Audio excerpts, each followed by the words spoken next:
pemirsa, Kementerian Sosial akan memberi pendampingan kepada korban pelecehan dari ex-Kapolres Ngada AKBP Fajar Widyadharma. Dan tak hanya menyiapkan rumah aman, Kemensos juga berdiskusi dengan pihak terkait perihal rehabilitasi terhadap para korban. Dan di sana kan pendampingan ya dari sentra kita ya di sana. Jadi pasti kita lakukan pendampingan ya. Kita akan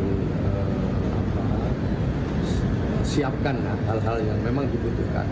Kalau memang perlu residensial, kita siap di sentra kita.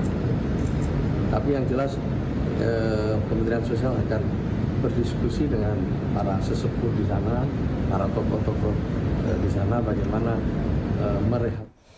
Menteri Hak Asasi Manusia Natalius Pigai mengomentari hukuman yang tepat untuk mantan Kapolres Ngada, yaitu 3 hukuman sekaligus. Hal tersebut disampaikan Natalius Pigai usai mengisi kuliah umum di Universitas Hanumensen, Medan, Sumatera Utara. Kan saya bilang ada 3. Yang pertama adalah hukuman disiplin, pencopotan jabatan, yang kedua pidana, yang ketiga adalah kode etik.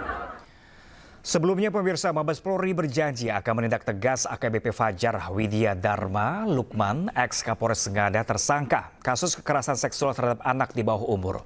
Polri menegaskan akan menegakkan hukum tanpa pandang bulu dan transparan.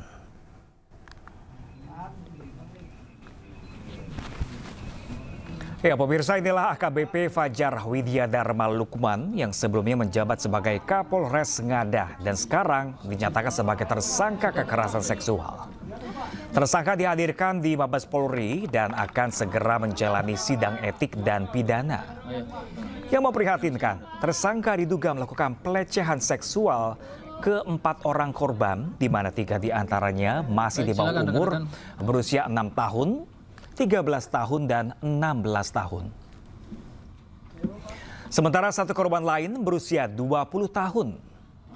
Selain diduga melakukan pelecehan seksual dengan korban anak, tersangka diduga menggunakan narkoba dan merekam serta menyebarkan kegiatan asusilanya tersebut.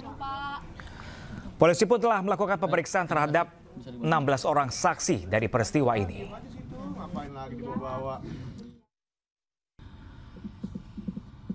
Saya menyampaikan hasil dari penyelidikan pemeriksaan melalui kode etik dari Watprof, ditemukan fakta bahwa FLS telah melakukan pelecehan seksual dengan anak di bawah umur sebanyak 3 orang dan 1 orang usia dewasa. Antara lain, saya akan menyebutkan anak 1, anak 2, dan anak 3. Ya.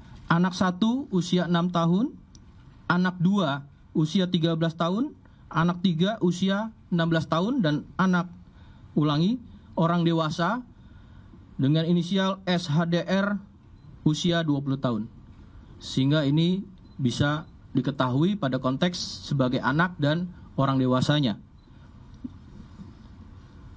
Kemudian tanggal 24 Februari 2025 ini sudah dilakukan penanganan perkaranya oleh Divpropam dan telah ditempatkan secara penempatan khusus. Nanti akan dijelaskan sejak kapan sampai dengan kapan oleh Karwatprof, dan langkah-langkah yang telah dilakukan